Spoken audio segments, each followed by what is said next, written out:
ನೋಡಿ ಫ್ರೆಂಡ್ಸ್, ಇವು ಯಾವ ಹೂವು ಅಂತ ನಿಮಗೆ ಗೊತ್ತಾ? ಗಿಫ್ಟಲ್ಲಿಡೋ ಹೂವು ಅಂತ ನೀವು ತಿಳ್ಕೊಂಡಿರ್ಬೇಕು. ಸೂರ್ಯಕಾಂತಿ ಹೂವು ಕೂಡ ಅಲ್ಲ, ಇದು ಒಂಥರ ಮೊಂಡು ಹೂವು. ಎಷ್ಟು ಚೆನ್ನಾಗಿದೆ. ಗೌರಿ ಹುಣ್ಣಿಮೆ ದಿನ ಈ ಹೂವನ್ನು ಗೌರಿಗೆ ಬೆಳಗ್ತಾರೆ. ನಾನು ಇವಾಗ ತಾನೇ ಕಿತ್ಕೊಂಡ್ಬಂದೆ. ಇದು ಪ್ಲಾಸ್ಟಿಕ್ ಹೂವು ಅಂತ ಅಂದ್ಕೊಂಡ್ರೆ ಅದಕ್ಕೆ ನೋಡಿ ಈ ಥರ ಎಲ್ಲ ಹೂವು ಎಷ್ಟು ಚೆನ್ನಾಗಿದೆ. ಅಯ್ಯೋ ಬಿದ್ದಾಯಿತು. ಗೌರಿ ಹುಣ್ಣಿಮೆ ವಿಷಯ ತಿಳಿದ್ರೆ ಸಕ್ಕರೆ ಆರತಿ ಗೊಂಬೆ ಮಾಡಿ ಈ ಥರದ್ದು ಹೂವನ್ನು ನಾವು ದೇವರಿಗೆ ಏರಿಸ್ತೀವಿ. ಗೌರಿ ಹುಣ್ಣಿಮೆಗೆ ತುಂಬಾ ಶ್ರೇಷ್ಠವಾದ ಇನ್ನೊಂದು ಹೂವು, ಶ್ರೇಷ್ಠ ಹೂವು ಅಂದರೆ ಹೊನ್ನಾವರ ಟೀ ಮಾಡಿದ್ನಲ್ಲ ಆ ಹೂವು.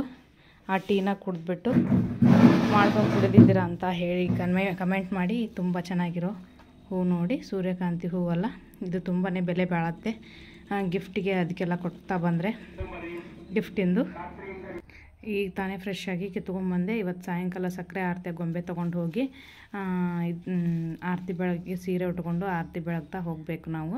ಇದು ವರ್ಷ ಮಾಡ್ತಾ ಇರೋದು. ಸ್ವಲ್ಪ ಜಾಸ್ತಿ ಉತ್ತರ ಕರ್ನಾಟಕದವ್ರು ನಾವೇ ಮಾಡೋದು ಈ ಥರದ್ದು ಗೌರಿ ಹುಣ್ಣಿಮೆ ಎಲ್ಲ. ಗೌರಿ ಹುಣ್ಣಿಮೆದಿಂದ ಗೌರಿ ಗಾನ, ಗೌರಿ ಮ್ಯಾನ ಗೌರಿ ಕುಂಕುಮ ಗೌರಿ ಅಂತ ಈ ಥರ ಹಾಡು ಹೇಳ್ತಾ ಹೋಗಬೇಕು ನಾವು.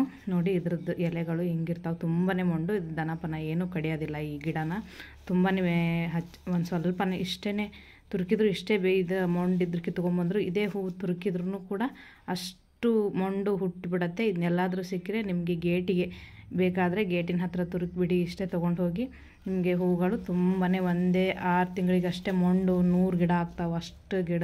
ಅಷ್ಟು ಫೇಮಸ್ ಈ ಗಿಡ.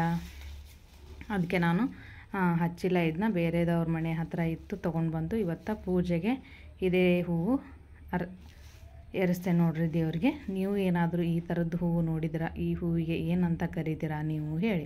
ಮತ್ತು ಇದಕ್ಕೆಲ್ಲ ಸ್ಕಿನ್ ಅಲರ್ಜಿ ಅದಿದ್ರೇ ಇದನ್ನ ಎಲೆ ತೊಗೊಂಡ್ಬಿಟ್ಟು ಸ್ಕಿನ್ಗೆ ಈ ಥರ ಮೇಲೆ ಇದು ಮಾಡ್ಕೊತಾ ಇದ್ದರೆ, ಮಸಾಜ್ ಮಾಡಿಕೊಂಡ್ರೆ ತುಂಬಾ ಸ್ಕಿನ್ನು ಚೆನ್ನಾಗಿ ಆಗತ್ತೆ. ನೋಡಿ ಹೊನ್ನಾವರ ಹೂವು ತೋರಿಸಿದ್ನಲ್ಲ, ಅವನು ಕಿತ್ಕೊಂಬರ್ಬೇಕು ನೆಕ್ಸ್ಟ್. ಇವಾಗ ಹೋಗಿ ಹೊನ್ನಾವರ ಹೂವು ಕೂಡ ಕಿತ್ಕೊಂಬರ್ತೀನಿ. ಎಷ್ಟು ಚೆನ್ನಾಗಿದೆ ಅಲ್ಲ ಫ್ರೆಂಡ್ಸ್? ನನಗಂತೂ ತುಂಬಾ ಇಷ್ಟ ಆಯಿತು. ಕಿತ್ಬಿಟ್ಟೆ ನಾನು ಇದೊಂದು ಹೂವು ಸ್ಕಿನ್ಗೆ ಅಪ್ಲೈ ಮಾಡ್ಕೋತೀನಿ. ನೋಡಿ ಹುಳ ಎಲ್ಲ ಕಡ್ದೋಗ್ಬಿಟ್ಟಿದೆ. ಔಷಧಿ ಹೊಡಿಬೇಕಂತ ಏನಿಲ್ಲ, ಅಷ್ಟು ಮೊಂಡು ಹೂವು ಇದು. ನಿಮಗೆ ತುಂಬ ಇಷ್ಟ ಆಗಿದೆ ಅಂತ ಅನ್ಕೋತೀನಿ.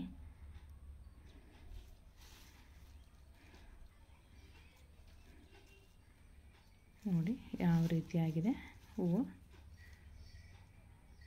ಅಲ್ವಾ? ನೀವು ಈ ಹೂವಿಗೆ ಏನಂತ ಕರೀತೀರಾ? ಸೂರ್ಪಾನ ಹೂವು, ಸೂರ್ಯಕಾಂತಿ ಅಂತೂ ಕರೆಯೋಕ್ಕೆ ಹೋಗಬೇಡಿ. ಸೂರ್ಪಾನ ಹೂವು ಅಂತೂ ಇದು ಅಲ್ವೇ ಅಲ್ಲ. ಇದನ್ನ ಯಾವ ರೀತಿ ಇಡ್ತಾರೆ ಅನ್ನೋದು ನಮ್ಗೆ ಗೊತ್ತಿಲ್ಲ. ಗಿಫ್ಟಲ್ಲಿ ಅಂತ ಅಯ್ಯೋ ಎಷ್ಟು ಚೆನ್ನಾಗಿದೆ ಅಂತ. ತುಂಬಾ ಮೊಂಡು, ತುಂಬಾ ಹೇರಳವಾಗಿ ಬೆಳಿತೈತಿ ಇದು. ಎಷ್ಟು ಇದು 12 ತಿಂಗಳು ಬೆಳೆಯೋ ಹೂವು ಅಂದರೆ ಇದೇನೆ ಅಂತ ಅನಿಸುತ್ತೆ ನಮಗೆ. ನೋಡೋಕ್ಕೆ ಫಸ್ಟ್ ಟೈಮ್ ಚೆನ್ನಾಗಿ ಕಾಣ್ತು. ಈಗೆಲ್ಲ ಊರೆಲ್ಲ ಬಂದು ಹಚ್ಚಿಬಿಟ್ಟಿದ್ದಾರೆ. ಊರು ತುಂಬ ಎಲ್ಲ ಇವೇ ಗಿಡಗಳಾಗಿಬಿಟ್ಟಿದ್ದಾವೆ. ಯಾವ ದನಪನೂ ಕಡಿಯಲ್ಲ, ಅಷ್ಟು ಚೆನ್ನಾಗಿ ಚಿಗಿತಾವೆ. ಅದರದ್ದು ಎಲೆಗಳು ವಿಷ ಇರೋದ್ರಿಂದ ದನ ಏನು ತಿನ್ನಂಗಿಲ್ಲ.